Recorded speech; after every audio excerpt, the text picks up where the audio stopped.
Welcome back to Dr. Sasangi's YouTube tutorials on medical science, integrative sciences. Today I'm going to speak to you about intestinal obstructions. Now, what is intestinal obstructions? Is something which is causing food as well as gas not to pass through. So a patient may feel a vomiting, and he may have a distension of abdomen, as well as he may have crampy pains.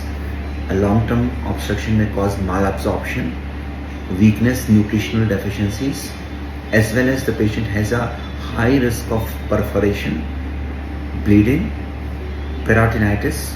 बच्चों में भी intestinal obstruction पाई जाती है, quite common है, और लगभग 20% ऐसे cases होते हैं जो कि मेडिकल साइंस द्वारा इंड्यूस होते हैं. That is called iatrogenic intestinal lesions. Most of the bowel obstructions और इंटेस्टिनल ऑब्स्ट्रक्शंस ये पेशेंट के ऑटो इम्यून स्टेटस से जुड़ी होती है, और आज की डेट में very common to have rheumatoid arthritis, very common to have different kind of spondylitis arthritis. They are called ankylosing spondylitis. कभी कभी श्योग्रन सिंड्रोम्स में इनको देखा जाता है. इन सभी में रीजनल एंटेराइटिस, जिसको हम क्रॉन्स डिजीज़ का मैनिफेस्टेशन कहते हैं, और दूसरा हो गया अल्सरेटिव कोलाइटिस.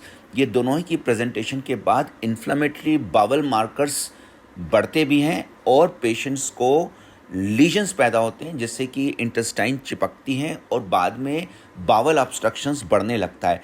अगर हम सही वक्त पे ऑटोइम्यून डिजीज़ को होलिस्टिक ट्रीटमेंट से ठीक करें तो पेशेंट रिकवर होता है, क्योंकि मेडिकल साइंस में इसके लिए कोई ट्रीटमेंट अवेलेबल नहीं है. आप मैनेज कर सकते हैं स्टेरॉइड से, एंटी मेटाबोलाइट से, अलग अलग ड्रग से आप इसको मैनेज करते हैं, but at the cost of getting your liver damage, at the cost of controlling a disease, but the disease progresses.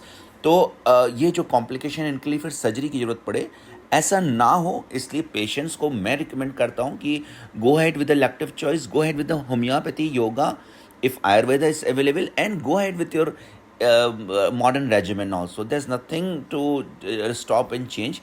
It is just to integrate medicines for the welfare of your treatment, since there is no treatment in medical science which our fraternity has to accept. Homeopathy treatment में जो treatment है वो बहुत ही scientific protocols के ऊपर आधारित है.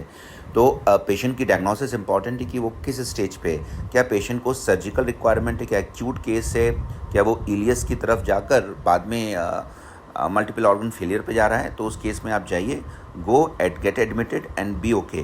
लेकिन अगर पेशेंट को बार बार ये हो रहा है और वो धीरे धीरे करके इस स्टेज पे जा रहा है, तो homeopathy yes it is the choice. तो आप अपनी जो भी ट्रीटमेंट है उसको लेते रहिए, लैक्सेटिव्स और जो भी ड्रग्स हैं, लेकिन इसके साथ जो सिनर्जिस्टिक होम्योपैथी कॉम्बिनेशंस हैं उनको आप लें. सिनर्जिस्टिक होम्योपैथिक कॉम्बिनेशंस दो कैटेगरीज के हैं, एक तो बायोकेमिक सॉल्ट्स पे और एक डाइल्यूशंस पे.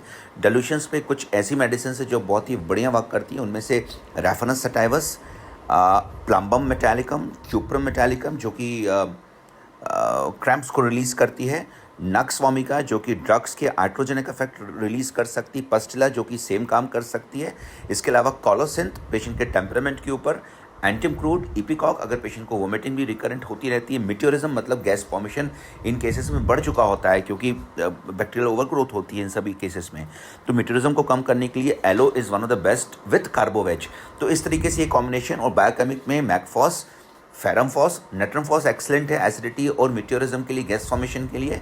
सैलिशिया 6X अगर पेशेंट को हाइटस हर्निया है और साथ में इसोफेगाइटिस मतलब ऊपर जलन हो रही है, गले में पानी आ रहा है, मुंह में जलन हो रही है और अल्सर्स बन रहे हैं, तो यस नेट्रमफॉस, सैलिशिया 6X और जो ऊपर के कॉम्बिनेशन से ये सब काम करेंगे. लेकिन देखिए ये सब मेडिकल डायग्नोसिस पे मैंने सिर्फ आपको सजेशन के लिए इनको बताया है. You require to speak to us and get into the treatment as a elective choice.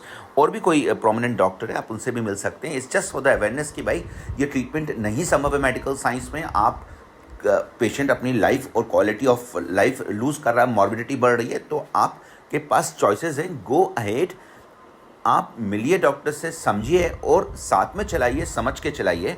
And I am sure yoga and participatory protocols with spiritual element shall change the way the autoimmune disease has affected you and will help you to regain the life, rejuvenate yourself. So इसको आप सुने, समझें, लोगों तक साझा करें, subscribe करना miss नहीं करें और बताएं कि किस भाषा में बता पाऊँ जो आप और बेहतर समझ